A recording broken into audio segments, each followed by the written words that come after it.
तो स्वागत है आपका ATV न्यूज़ में। मैं आपके साथ आसिफ शेख।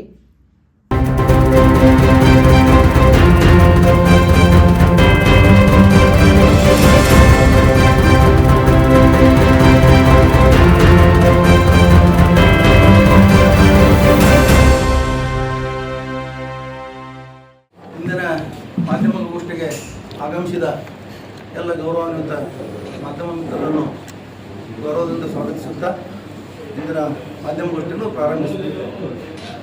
ಇಂದಿನ ಮಾಧ್ಯಮಗೋಷ್ಠಿಯ ವಿಷಯ BJPಯ ರಾಷ್ಟ್ರೀಯ ಇಟ್ಕೊಂಡು ನಮ್ಮ ಜಿಲ್ಲೆಯ ನಾಯಕರಾದ ಬಸನಗೌಡರವರೆಗೆ ಕಾಂಗ್ರೆಸ್ ಪಕ್ಷದ ಬಗ್ಗೆ, ಕಾಂಗ್ರೆಸ್ ನಾಯಕರ ಬಗ್ಗೆ, ರಾಹುಲ್ ಗಾಂಧಿಯವರ ಬಗ್ಗೆ ಭಾಳ ಅವಹೇಳನಕಾರಿ ಮಾತಾಡ್ತಿದ್ದಾರೆ. ಅದರ ಕುರಿತು ಇತ್ತೀಚೆಗೆ ಬಸನಗೌಡರು ರಾಹುಲ್ ಗಾಂಧಿಯವರನ್ನು ಟೀಕಿಸುತ್ತಾ ರಾಹುಲ್ ಗಾಂಧಿ ಯಾರಿಗೆ ಹುಟ್ಟಿದ್ದಾನೆ, ಮುಸ್ಲಿಮರು ಹುಟ್ಟಿದಾನೋ, ಕ್ರಿಶ್ಚಿಯನ್ರಿಗೆ ಹುಟ್ಟಿದಾನೋ, ಯಾರಿಗೆ ಹುಟ್ಟಿದ್ದಾನೆ ಅಂತೇಳಿ ಬಹಳ ಅವಹೇಳನಕರವಾಗಿ ಮಾತನಾಡಿದ್ದಾರೆ. ಅದನ್ನು ಈ ಸಂದರ್ಭದಲ್ಲಿ ಮೊದಲನೇದಾಗಿ ನಾವು ಖಂಡಿಸ್ತೀವಿ. ಬಸನಗೌಡರು ಇದೇ ಬಿಜಾಪುರ ನಗರದಲ್ಲಿ ಮುಸ್ಲಿಂ ಟೋಪಿಯನ್ನು ಹಾಕೊಂಡು ಗಲ್ಲಿಗಳಲ್ಲಿ ತಿರುಗಾಡಿ ಮುಸ್ಲಿಮರು ಮನೆ ಮನೆ ತಿರುಗ್ತಾ ಇದ್ರು. ಅವಾಗ ಜನ ಮಾತಾಡ್ತಿದ್ರು, ಇವ ಯಾರಿಗೆ ಹುಟ್ಟ್ಯಾನ, ಮುಸ್ಲಿಂ ಟೋಪಿ ಹಾಕೊಂಡು ತಿರುಗಾಡ್ತಾ ಇದ್ದಾನಲ್ಲ, ಇವ ಏನು ಮುಸ್ಲಿಮ್ರಿಗೆ ಹುಟ್ಟ್ಯಾನ, ಏನು ಹಿಂದೂಗಳಿಗೆ ಹುಟ್ಟ್ಯಾನ ಅಂತ ಮಾತಾಡ್ತಿದ್ರು. ನಾವು ಕೇಳಿದ್ದು, ಆದರೂ ಅದ್ರ ಬಗ್ಗೆ ನಾವು ಗಮನ ಕೊಟ್ಟಿರಲಿಲ್ಲ. ಈಗ ಅದು ನಮಗೆ ನೆನಪಾಗ್ತಾ ಇದೆ. ಈಗ ಮಾತಾಡ್ತಿದ್ರಲ್ಲ, ಮತ್ತು ಇವನು ಹಿಂಗೆ ಯಾಕೆ ಮಾತಾಡ್ತಾನೆ, ಅವನಿಗೆ ಬಸನಗೌಡರಿಗೆ ತನ್ನ ಹುಟ್ಟಿನ ಬಗ್ಗೆ ವಿಶ್ವಾಸ ಇಲ್ಲ, ಏನು ಎಲ್ಲಿ ಇದ್ದೀನಿ, ಏನು ಮಾಡ್ತಾ ಇದ್ದೀನಿ, ಎಲ್ಲಿ ಹುಟ್ಟಿನ ಅನ್ನೋದು ವಿಶ್ವಾಸ ಇಲ್ಲ ಅಂತ ಅನಿಸ್ತಾನೆ. ಆಮೇಲೆ ಇದೇ ಥರ ಮಹಾರಾಷ್ಟ್ರದ BJP ಬೆಂಬಲಿತ ಶಿಂದೆ ಬಣದ ಸಂಜಯ್ ಗಾಯಕ್ವಾಡ್ ರಾಹುಲ್ ಗಾಂಧಿಯವರ ನಾಲಿಗೆ ಕತ್ತರಿಸಿದವರಿಗೆ 11 ಲಕ್ಷ ರೂಪಾಯಿ ಕೊಡ್ತೀವಿ ಅಂತ ಘೋಷಣೆ ಮಾಡಿದ್ದಾರೆ. ಅದೇ ಥರ ಪಂಜಾಬಿನ ಒಬ್ಬ ಮಾಜಿ ಶಾಸಕ, ಕಾಂಗ್ರೆಸ್ದಲ್ಲೇ ಬೆಳೆದು ಕಾಂಗ್ರೆಸ್ಸಿನ ಶಾಸಕಾಗಿ ಹೋದಂಥ ಒಬ್ಬ ವ್ಯಕ್ತಿ ರಾಹುಲ್ ಗಾಂಧಿಯವರನ್ನು ಮುಗಿಸ್ತೇನೆ, ನಿನ್ನ ಅಜ್ಜಿಗಾದ ಪರಿಸ್ಥಿತಿ ನಿನಗೆ ಮಾಡ್ತೇನೆ ಅಂತೇಳಿ ಹೇಳ್ತೇನೆ. ಅದೇ ಥರ ಅದರ ನಂತರ UPನಲ್ಲಿ ಒಬ್ಬ ಶಾಸಕ ರಾಹುಲ್ ಗಾಂಧಿಯನ್ನು ದೇಶದ್ರೋಹಿ ಅಂತ ಹೇಳಿ ಮಾತಾಡಿದ. ಒಬ್ಬ ಕೇಂದ್ರ ಸಚಿವ ರಾಹುಲ್ ಗಾಂಧಿಯನ್ನು ಮುಗಿಸ್ತೀವಿ ಅಂತ ಹೇಳಿ ಹೇಳ್ತಾ ಇದ್ದ. ದಿಲ್ಲಿದಿಂದ ಇಲ್ಲಿಯವರೆಗೆ ಇಷ್ಟೆಲ್ಲ ಅಸಂಸ್ಕೃತಿ, ಅನಾಗರಿಕತೆ ಮಾತುಗಳನ್ನು ಮಾತಾಡ್ತಾ ಇದ್ರು ಸಹಿತ, ಒಬ್ಬ ಪ್ರತಿಪಕ್ಷದ ನಾಯಕ, ಒಂದು ಪಕ್ಷದ ನಾಯಕನನ್ನು ಈ ಥರ ಮಾತಾಡ್ತಾ ಇದ್ರು ಸಹಿತ ಇವತ್ತಿನವರೆಗೆ ಮೋದಿಯವರಾಗಲಿ, ಅಮಿತ್ ಶಾ ಆಗಲಿ, ನಾವು ದೇಶದ ಸಂಸ್ಕೃತಿಯನ್ನು ಕಾಪಾಡ್ತೀವಿ ಅಂತ ಹೇಳಿ ಕೊಚ್ಚಿಕೊಳ್ಳುವ ಮೋಹನ್ ಭಾಗವತ್ ಅವರಾಗಲಿ, RSS ಮುಖ್ಯಸ್ಥ ಮೋಹನ್ ಭಾಗವತ್ ಅವರಾಗಲಿ ಈ ವಿಷಯದ ಬಗ್ಗೆ ಚಕಾರ ಶಬ್ದ ಎತ್ತಿಲ್ಲ. ಅಂದರೆ ಇದೇ ಸಂಸ್ಕೃತಿನ, ಇದೇ ಸಭ್ಯತೆನ, ಇದೇ ದೇಶ ಪ್ರೇಮನ ಇವ್ರದ್ದು? ನಾಚಿಕೆ ಕೆಟ್ಟಿರಲ್ಲ. ಇದೆಲ್ಲ ಕೇಳಿನೂ ಸುಮ್ಕೂತಾರಂದ್ರೆ ಇವ್ರು ನಾಚಿಕೆ ಮಾನ ಮರ್ಯಾದಿಲ್ಲ ಅಂತ ಅರ್ಥ. ಇವ್ರಿಗೆ ಏನೂ ಬೇಕಾಗಿಲ್ಲ, ಅಧಿಕಾರ ಬೇಕಾಗಿದೆ, ಹಣ ಬೇಕಾಗಿದೆ ಇವರಿಗೆ. ಇದು ನಮ್ಮ ಭಾರತ ದೇಶದ ಸಂಸ್ಕೃತಿ ಅಲ್ಲ.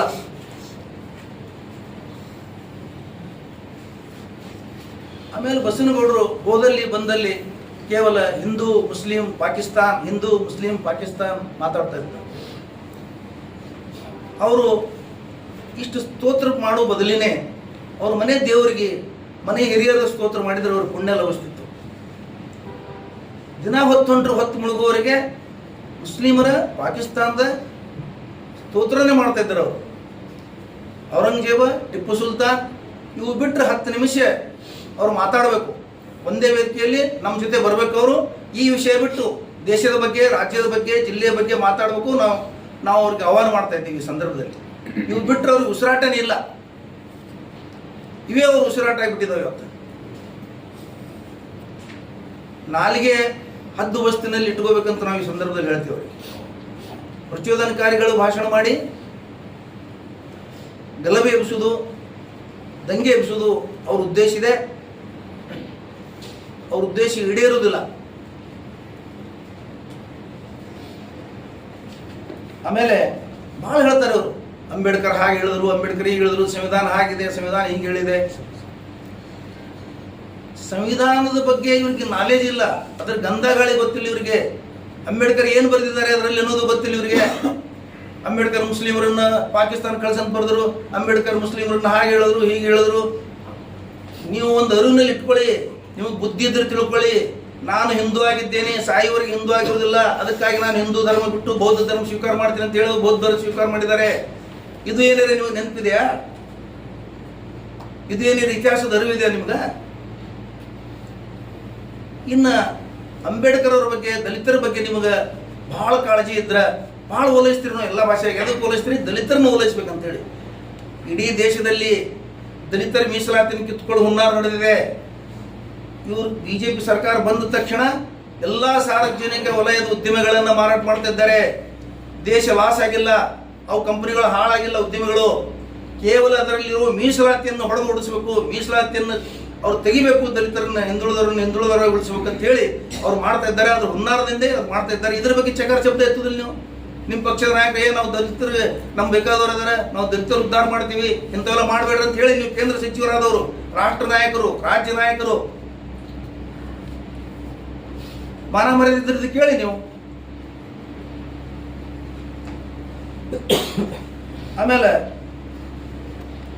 ನೀವು ಯಾವ ಪುಸ್ತಕ ಓದಿರಿ ಅಂಬೇಡ್ಕರ್ ಸಾಹೇಬರದು? ಆ ಪುಸ್ತಕ ತಗೊಂಡು ಬನ್ನಿ. ನೀವು RSS ದವರು ಬರೆದಿದ್ದ ಪುಸ್ತಕ ಓದಿರಿ. ನೀವು ನೈಜ ಪುಸ್ತಕ ಓದಿದ್ರೆ ಸುಳ್ಳು ಹೇಳೋದೇ ನಿಮ್ದೊಂದು ಜಾಯಮಾನ ಆಗಿಬಿಟ್ಟಿದೆ. ಪ್ರಚೋದನಕಾರಿ ಹೇಳೋದು, ಸುಳ್ಳು ಹೇಳೋದು, ದಲಿತರನ್ನು ಉಲ್ಲೈಸಲಿಕ್ಕೆ ಇಂಥ ಶಬ್ದ, ಇಂಥ ವಾಕ್ಯಗಳು ಮಾತಾಡೋದೇ ಇದ್ದೀರಿ ನೀವು. ಎಲ್ಲರಿಗೂ ಗೊತ್ತಾಗಿಬಿಟ್ಟಿದೆ ನಿಮ್ಮ ಬಣ್ಣ. ಆಮೇಲೆ ರಾಹುಲ್ ಗಾಂಧಿ ಮೀಸಲಾತಿ ಬಗ್ಗೆ ವಿರುದ್ಧ ಮಾತಾಡಿದ್ದಾರೆ. ಎಲ್ಲ ಕಡೆ ಬಂದಿದೆ. ಅವ್ರು ಏನು ಮಾತಾಡಿದಾರೆ ಅಂತ ಕೇಳಿದ್ರೆ, ಅಲ್ಲಿ ಒಬ್ಬ ಪತ್ರಕರ್ತ ಪ್ರಶ್ನೆ ಮಾಡ್ತಾನೆ ಆಂಕರ್ ಸಂದರ್ಶನದಲ್ಲಿ, ಭಾರತದಲ್ಲಿ ಮೀಸಲಾತಿ ಇನ್ನೂ ಎಷ್ಟು ವರ್ಷ ಮುಂದುವರಿತದೆ ಅಂತ ಕೇಳ್ತಾನೆ ಅವನು. ಅವಾಗ ಅವ್ರು ಏನು ಹೇಳ್ತಾರಂದ್ರೆ, ಎಲ್ಲಿವರೆಗೆ ಅಸ್ಪೃಶ್ಯತೆ ಇರ್ತದೆ ಅಲ್ಲಿವರೆಗೆ ಮುಂದುವರಿತದೆ, ಅದರ ನಂತರ ನಮ್ಮ ಪಕ್ಷ ವಿಚಾರ ಮಾಡ್ತದೆ, ಸಮಾನತೆ ಬರಬೇಕು ನಮ್ಮ ದೇಶದಲ್ಲಿ. ಅದರ ಅರ್ಥ ಏನಂದ್ರೆ, ಸಮಾನತೆ ಬರಬೇಕು, ಸಮಾನತೆಗಾಗಿ ನಾವು ಹೋರಾಟ ಮಾಡ್ತಾ ಇದ್ದೀವಿ ಅಂತ ಹೇಳಿದ್ದಾರೆ. ನೀವು ಯಾವ ಸಮಾನತೆ ಇದೆ? ದಲಿತರು ಸರಿಯಾಗಿ ಕಟಿಂಗ್ ಮಾಡ್ಕೊಂಡು ತಿರುಗಾಡಿದ್ರೆ ಕೊಲೆ ಮಾಡ್ತೀರಿ, ಅವ್ರದ್ದು ಮದುವೆ ಮರುಣಿಗೆ ಮಾಡಿದ್ರೆ ಕೊಲೆ ಮಾಡ್ತೀರಿ. ದಲಿತರ ಹೆಣ್ಮಕ್ಳನ್ನು ಕೇಳಿಸಿ ಪೊಲೀಸ್ ಸ್ಟೇಷನ್ಗೆ ಹೆಣ ಪೊಲೀಸ್ ಸ್ಟೇಷನ್ದಾಗ ಸುಡ್ತಿರೋ, ಪೊಲೀಸರು ಸುಡ್ತಾರೆ ಸ್ಮಶಾನದಾಗ. ಆ ದಲಿತರ ತಾಯಿ ತಂದಿ ಕೊಡೋದಿಲ್ಲ. ಇನ್ನೂ ಇಂಥವು 100 ಅದಾವ. ಅವ್ರದ್ದು ಏನು ಹಕ್ಕುಗಳು ಕಸ್ಕೊಳ್ತಾ ಇದ್ದೀರಿ? ಇದು ದಲಿತ ಪ್ರೇಮ ನಿಮ್ಮದು? ಏನ್ ರಾಹುಲ್ ಗಾಂಧಿ ಹಿಂಗೆ ಹೇಳಿದ್ರು, ರಾಹುಲ್ ಗಾಂಧಿ ಹಿಂಗೆ ಹೇಳಿದ್ರು, ಹಾಂಗೆ ಹೇಳಿದ್ರು, ಸುಳ್ಳು ಹಬ್ಬಿಸೋದೇ ನಿಮ್ಮದೊಂದು ಕೆಲಸ. ಅದರೊಳಗೆ ನಿಮ್ಮದೊಂದು ಇಲಾಖೆನೇ ಅದ. ಅದಕ್ಕೆ ವಾಟ್ಸಪ್ ಯೂನಿವರ್ಸಿಟಿ ಅಂತ ಇಟ್ಟಿದ್ದೀರಿ. ಯೂನಿವರ್ಸಿಟಿದ ಅರ್ಥ ಗೊತ್ತಿದೆ ನಿಮ್ಗೆ?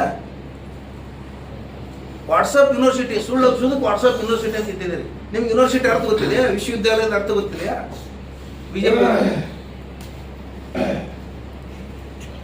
ಈ ದೇಶದ ಸ್ವಾತಂತ್ರ್ಯಕ್ಕಾಗಿ ಮುಸ್ಲಿಮರು, ದಲಿತರು, ಹಿಂದುಳಿದವರು ಸಾಕಷ್ಟು ಹೋರಾಟ ಮಾಡಿದ್ದಾರೆ. ಅದರ ಅರಿವು ನಿಮಗಿಲ್ಲ.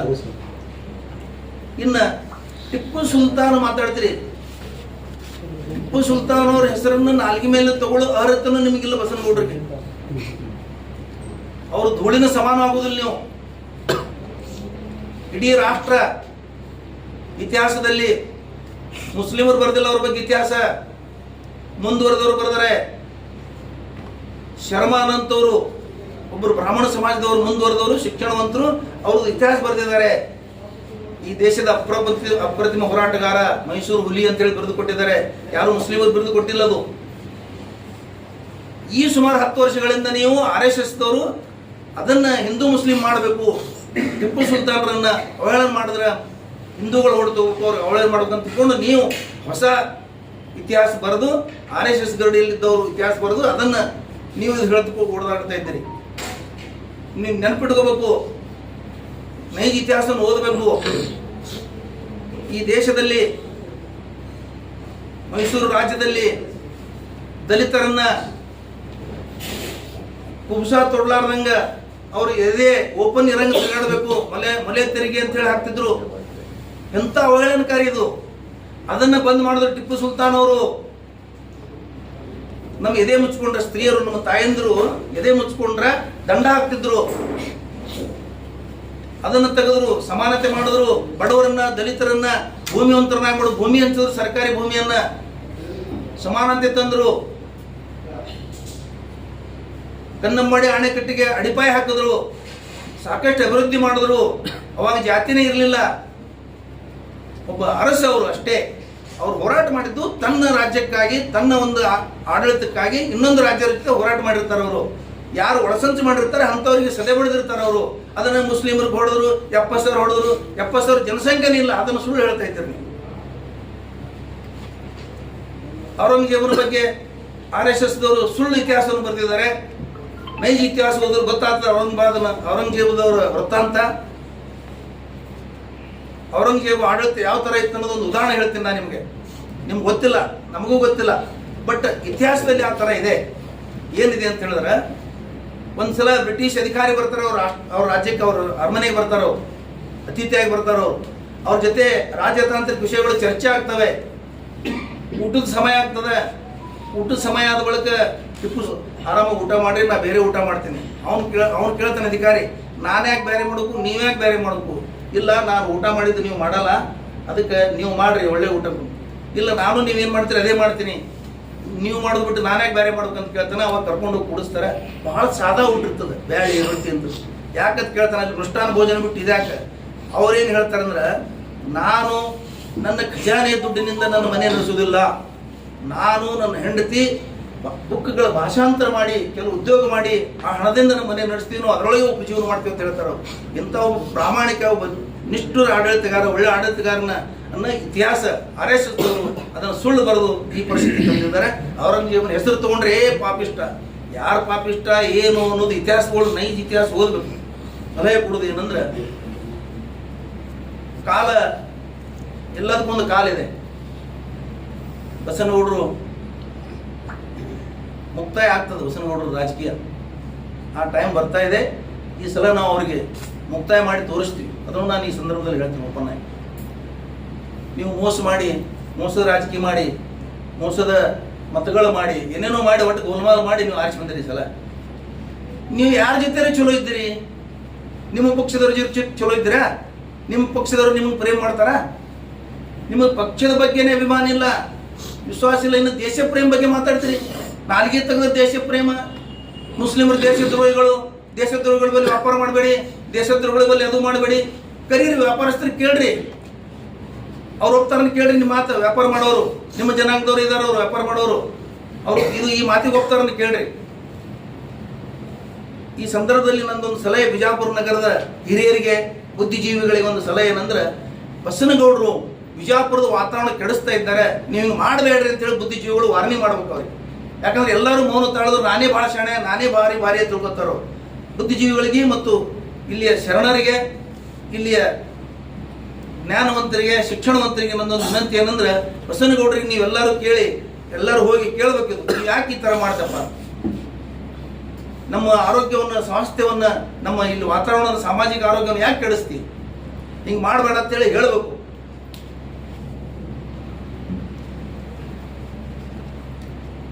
ಆಮೇಲೆ ಇನ್ನೊಂದು ಹೇಳ್ಯಾರ ಅವರು ಇತ್ತೀಚೆಗೆ, ಈಶ್ವರಪ್ಪನನ್ನು ಮುಖ್ಯಮಂತ್ರಿ ಮಾಡ್ತೀನಿ ಅಂತ. ಈಶ್ವರಪ್ಪಗೆ ಹೊರಗೆ ಹಾಕ್ಯಾರ ಬಿಜೆಪಿಯವರು. ನಿಮಗೂ ಒಂದು ಕಾಲ ಹೊರಗೆ ಹಾಕಿದ್ರು. ನೀವು ಯಡಿಯೂರಪ್ಪರವ್ರು ಬಂದು ಹೋಗಿ ಅರ್ದು ಕರೆದು ಕಾಲು ಬಿದ್ದು ಬಿಜೆಪಿಗೆ ಹೋಗಿ ಮತ್ತೆ ಶಾಸಕರಾಗಿರಿ. ನೀವು ಮರ್ತು ಬಿಟ್ಟಿದ್ರದಲ್ಲ. ಯಡಿಯೂರಪ್ಪನವ್ರು ಮುಖ್ಯಮಂತ್ರಿ ಮಾಡ್ತೇನೆ ಹಂಗಾರೆ ಯಡಿಯೂರಪ್ಪನವ್ರು 7,500 ರೂಪಾಯಿ ಕೊಟ್ಟರಂದಂಗೈತಲ್ಲ, ಕೋಟಿ 7,500 ರೂಪಾಯಿ ಕೋಟಿ ಕೊಡ್ತಾ ಇದ್ದಾರೆ ಯಡಿಯೂರಪ್ಪನವ್ರು ನಿಮಗೆ. ಅವರು ಶಾಸಕ ಸ್ಥಾನ ಹೋಗ್ಯದ, MP ನಿಂತಿದ್ರೆ ಅಲ್ಲಿ ಸೋತಾರ. ಯಡಿಯೂರಪ್ಪನವ್ರು ಮಂತ್ರಿ ಮಾಡಕ್ ಹೋದ್ರೆ ನೀವು ಈ ಸಲ ಈಶ್ವರಪ್ಪನವ್ರು ಮುಖ್ಯಮಂತ್ರಿ ಮಾಡಕ್ ಹೋದ್ರೆ ನೀವು ಈ ಸಲ ಶಾಸಕನೂ ಆಗೋದಿಲ್ಲ. ಅವ್ರದಂತೂ ಕತಿ ಮುಗಿದದ. ಈಗ ನಿಮ್ಮದು ಕತಿ ಮುಗಿತದ. ಅವ್ರಿಗೆ ಮುಖ್ಯಮಂತ್ರಿ ಮಾಡಕ್ ಹೋದ್ರೆ ನೀವು ಇಬ್ರು ಕೂಡ ಒಂದೇ ದೋಣಿ ಒಳಗೆ ಮುಳುಗ್ತೀರಿ. ನೀವು ನಾಲಿಗೆಗೆ ಮೆದುಳಿಗೆ ಲಿಂಕೆ ತಪ್ಪು ಹೋಗ್ಯದ ಬಸನಗೌಡ್ರಿಗೆ. ಒಂದು ಯಾವುದಾದ್ರು ಹುಚ್ಚರ ಆಸ್ಪತ್ರೆ ಸೇರಿಸ್ಬೇಕು ಅವರಿಗೆ. ಭಾಳ ಮಂದಿ ಇರ್ತಾರೆ ನಮ್ಗೆ ಹುಚ್ಚಳದ್ ಬಿಡ್ರಿ ಗೌಡಗೆ ಏನು ಹೇಳ್ತೀರಿ ಗೌಡ್ರು, ಹೋಗಿ ಆಸ್ಪತ್ರೆ ಸೇರಿಸ್ರಿ. ಇರ್ತಕ್ಕಂಥ ಹುದ್ದೆಗಳಲ್ಲಿರ್ತಕ್ಕಂಥ ವಿರೋಧ ಪಕ್ಷದ ನಾಯಕ ಆಗಿರ್ಬೋದು ರಾಹುಲ್ ಗಾಂಧೀಜಿ ಅವ್ರ ಬಗ್ಗೆ ಅವ್ರದ್ದು ಏನಂದ್ರೆ RSS ಒಂದು ವಾಟ್ಸಪ್ ಯೂನಿವರ್ಸಿಟಿ ಏನು ಸರ್ ಹೇಳಿದ್ರೆ ಹಂಗೆ ದಿನಂಪ್ರತಿ ನಿರಂತರವಾಗಿ ಕಾಂಗ್ರೆಸ್ ವಿರುದ್ಧ ಒಂದು ಅಲ್ಪಸಂಖ್ಯಾತರ ವಿರುದ್ಧ ನಿರಂತರವಾಗಿ ಮೆಸೇಜ್ಗಳು ಹರಿತಿರ್ತಾವೆ, ಡೈಲಿ ಒಂದೊಂದು ಹರಿತಿರ್ತಾವೆ. ಹಿಂಗೆ ನಿರಂತರವಾಗಿ ನಡೆದ್ರಿಂದ ಇವೆಲ್ಲ ನಾಯಕರ ಒಬ್ಬಳನ್ನ ಬಳಸಿಕೊಂಡು ನಿರಂತರವಾಗಿ ರಾಹುಲ್ ಗಾಂಧಿ ಅವರ ವಿರುದ್ಧಾಗಲಿ ಅಲ್ಪಸಂಖ್ಯಾತ ಮುಸ್ಲಿಂ ಸಮಾಜದ ವಿರುದ್ಧಾಗಲಿ ಅವರು ಮಾತನಾಡತಕ್ಕಂಥದ್ದು. ಇದಕ್ಕೆ ಮೂಲ ಕಾರಣ RSS. ಇತ್ತೀಚೆಗೆ ನೋಡ್ರಿ ಎಲ್ಲ ಒಂದು ಯಾವುದರ ಒಂದು ವಿಚಾರ ಇತ್ತಪ್ಪ ಅಂತಂದ್ರೆ ಅದನ್ನ ಹೆಂಗೆ ಮುಳುಗಿಸ್ಬೇಕಂತಕ್ಕಂಥದ್ದು RSS ಮಾಡ್ಕೊತ ಬಂದೈತೆ.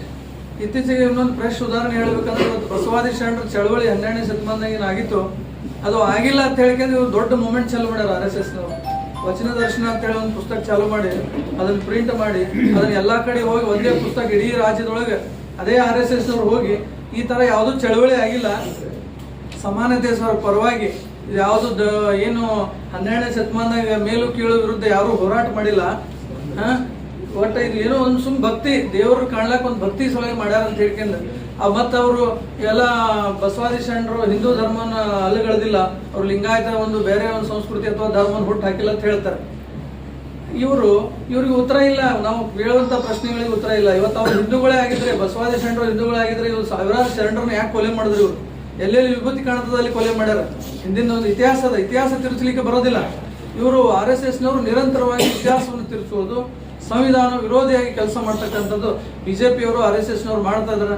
ಅದರ ಭಾಗವಾಗಿ ಇವತ್ತು ನಮ್ಮ ವಿರೋಧ ಪಕ್ಷದ ನಾಯಕರಾಗಿರ್ತಕ್ಕಂಥ ರಾಹುಲ್ ಗಾಂಧಿ ಅವ್ರ ಬಗ್ಗೆ ಮನಸ್ಸಿಗೆ ಬಂದಂಗೆ ಮಾತಾಡೋದು, ಮನಸ್ಸಿಗೆ ಬಂದಂಗೆ ಎಲ್ಲಿ ಬೇಕಾದಲ್ಲಿ ಈ ಏನು ಹೇಳಿದ್ರು ಇಲ್ಲಿ ಸ್ಥಳೀಯರನ್ನ ಹಿಡ್ಕೊಂಡು ದೇಶದ ತನ ಸುಮ್ಮನೆ ಯಾರು ಬೇಕಾದ್ರೂ ಏನು ಬೇಕಾದ್ರೂ ಮಾತಾಡ್ಬೋದು. ಹಾಗಾಗಿ ಮೋದಿ ಅವರಾಗಲಿ ಈ ಒಂದು ಸಂವಿಧಾನದ ಮುಖ್ಯಸ್ಥರಾಗಲಿ ಇದರ ಬಗ್ಗೆ ಒಂದು ಇದು ಮಾಡಬೇಕು. ಈ ವಿರೋಧ ಪಕ್ಷದಲ್ಲಿ ಸಿಗ್ತಕ್ಕಂಥ ಸ್ಥಾನಮಾನಗಳು ಅವರಿಗೆ ಒಂದು ಗೌರವ ಸಿಗುವಂಥದ್ದು ಆಗಬೇಕು, ರಕ್ಷಣೆ ಆಗಬೇಕು. ಇವತ್ತು ರಾಹುಲ್ ಗಾಂಧಿ ಅವರು ಮುಗಿಸ್ತೀನಿ ಅಂತಕ್ಕಂಥದ್ದು ಹೇಳ್ತಕ್ಕಂಥದ್ದೆಲ್ಲ ಯಾರೂ ಒಪ್ತಕ್ಕಂಥದ್ದಲ್ಲ. ಇತ್ತೀಚಿನ ಬಂದಿರತಕ್ಕಂಥ ಫಲಿತಾಂಶಗಳು ಕೂಡ ಲೋಕಸಭೆ ಚುನಾವಣೆ ಇರ್ಬೋದು, ಬೇರೆ ಬೇರೆ ರಾಜ್ಯಗಳಲ್ಲಿ ರಾಹುಲ್ ಗಾಂಧಿ ಅವರ ವರ್ಚಸ್ ಹೆಚ್ಚಾಗ್ತಿರ್ತಕ್ಕಂಥ ಕಂಡು ಇವರಿಗೆ ಸಹಿಸ್ಕೊಳ್ಳೋಕೆ ಆಗ್ತಾ ಇಲ್ಲ. ಎಲ್ಲರಿಗೂ ಕೂಡ BJP ಹಾಗೂ RSSನವರಿಗೆ ಇವು ಸುಳ್ಳು ಬಿತ್ತುವಂತ ಕೆಲಸವನ್ನ ನಿರಂತರವಾಗಿ ಮಾಡ್ತಾ ಇದ್ದಾರೆ. ಅದನ್ನು ನಾವು ತೀವ್ರವಾಗಿ ಖಂಡಿಸ್ತೇವೆ ಅಂತಕ್ಕಂಥ ಮಾತನ್ನ ಈ ಸಂದರ್ಭದಲ್ಲಿ ರಾಹುಲ್ ಗಾಂಧಿ ಅವ್ರ ಬಗ್ಗೆ ಟೀಕೆ ಮಾಡಿದಕ್ಕಾಗಿ MB ಪಾಟೀಲ್ ಅವರು ಪ್ರತಿಕ್ರಿಯೆ ನೀಡಿದ್ರು. ನಾವು ಇದ್ರ ಬಗ್ಗೆ ಕಾನೂನು ಕ್ರಮ ತಗೋತೀವಿ ಅಂತ ಹೇಳಿ ಬಸನಗೌಡರ ಮೇಲೆ. ಬಸನಗೌಡರು ಅದಕ್ಕೇನು ಹೇಳಿದ್ರಂದ್ರ ಯಾವ ಮಗನಿಗೂ ನಾನು ಅಂಜುದಿಲ್ಲ ಅಂದ್ರೆ ಡೈರೆಕ್ಟ್ MB ಪಾಟೀಲ್ರಿಗೆ ಹೇಳ್ದಂಗ ಅದು. ಯಾವ ಮಗನಿಗೂ ನಾವು ಅಂಜುದಿಲ್ಲ, ನಾನು ಅಂಜುದಿಲ್ಲ, 100 ಕೇಸ್ ಹಾಕ್ಲಿ, ಇಂಥ 100 MB ಪಾಟೀಲ್ರು ಬರಲಿ, ಇಂಥ 100 MB ಪಾಟೀಲ್ರು ಬಂದ್ರು ನಾನು ಅಂಜುದಿಲ್ಲ ಅಂತ ಹೇಳೋದು. ಇನ್ನೊಂದು ವಿಷಯ ಏನಂದ್ರೆ ದಲಿತರ ಬಗ್ಗೆ, ಅಂಬೇಡ್ಕರ್ ಅವ್ರ ಬಗ್ಗೆ ಬಹಳ ಗೌರವ ಇಟ್ಟುಕೊಂಡು ಮೊಸಳೆ ಕಣ್ಣೀರು ಹಾಕ್ತಾ ಇದ್ದಾರೆ. ಡಾಕ್ಟರ್ ಬಾಬಾ ಸಾಹೇಬ್ ಅಂಬೇಡ್ಕರ್ ಅವರ ಸಂತತಿಯವರು ಮತ್ತು ಇನ್ನು ಕೆಲವರು 5-6 ವರ್ಷಗಟ್ಟಲೆ ಜೈಲ್ದಾಗ ಹಾಕಿದ್ರು. ಅವ್ರು ಯಾರ್ಯಾರು ಅಂದ್ರೆ ಗೌತಮ್ ನವಲಖ, ಆನಂದ್ ತೆಲ್ತುಂಬೆ, ಡಾಕ್ಟರ್ ಬಾಬಾ ಸಾಹೇಬ್ ಅಂಬೇಡ್ಕರ್ ಅವರ ಮೊಮ್ಮಗಳ ಪತಿಯವರು, ಭೀಮಾ ಕೋರೆಗಾಂವ್ ಹೆಸರಿನಲ್ಲಿ ನಗರ ನಕ್ಸಲರ್ ಅಂತೇಳಿ ಹೆಸರಿಟ್ರು. ಅವ್ರಿಗೆ ನಗರ ನಕ್ಸಲರ್ ಅಂತ ಹೆಸರಿಟ್ಟು ಎಂಥ ಸಂವಿಧಾನ ತಜ್ಞರಿದ್ರವರು, ಸಂವಿಧಾನ ಅನುಯಾಯಿಗಳಿದ್ರವರು 7 ಜನರಿಗೆ ಅದರಲ್ಲಿ ಕೇಸ್ ಹಾಕಿದ್ರು. ಒಬ್ಬ ಸ್ತ್ರೀ, ಒಬ್ಬ ಖ್ಯಾತ ವಕೀಲರು, ಸುಪ್ರೀಂ ಕೋರ್ಟ್ ವಕೀಲರು ಅವರು, ಭಾರದ್ವಾಜ್ ಅಂತ. ಅಂಥವ್ರಿಗೆ ಸಹಿತ ಇವರು ಎಲ್ಲ ವಕೀಲರು ಇದ್ರೂ ಸಹಿತ ಅಂಥವ್ರಿಗೆ ಜೈಲನ್ನೇ ಹಾಕಿದ್ರು. ಭೀಮಾ ಕೋರೆಗಾಂವ್ ಇದರಲ್ಲಿ ಅವ್ರಿಗೆಲ್ಲ ಜಾಮೀನೇ ಹೊರಗೆ ಬಂದರು. ಅವಾಗ ಬಸನಗೌಡರು ಮಾತಾಡಬೇಕಾಗಿತ್ತು. ಬಾಬಾ ಸಾಹೇಬ್ ಅಂಬೇಡ್ಕರ್ ಅವರು ಸಂತತಿ ಇರಿದ್ದಾರೆ, ಅವ್ರು ಭಾಳ ಒಳ್ಳೆ ಕೆಲಸ ಮಾಡಿದ್ದಾರೆ ಬಾಬಾ ಸಾಹೇಬರು, ಅವ್ರಿಗೆಲ್ಲ ಹಾಕಬೇಡ್ರಿ ಅಂತ ಹೇಳ್ಬೇಕಾಗಿತ್ತು ನೀವು. ಅದು ಎಲ್ಲ ಒಳಗೆ ಮುಚ್ಚಿಟ್ಕೊಂಡು ಕೇವಲ ಭಾಷಣ ವೀರರಾಗಿ ದಲಿತರ ಬಗ್ಗೆ ಮಾತಾಡೋದು, 4 ಹುಡುಗರು ಚಪ್ಪಳ ಹೊಡೆದ ಕೂಡಲೇ ನಿಮಗೆ ನಿಷೇಧಾಂಗ ಆಗ್ತದೆ. तो और खबरों के लिए देखते रहिए ATV न्यूज़ बीजापुर. हमारे चैनल को सब्सक्राइब और शेयर करना ना भूलिए.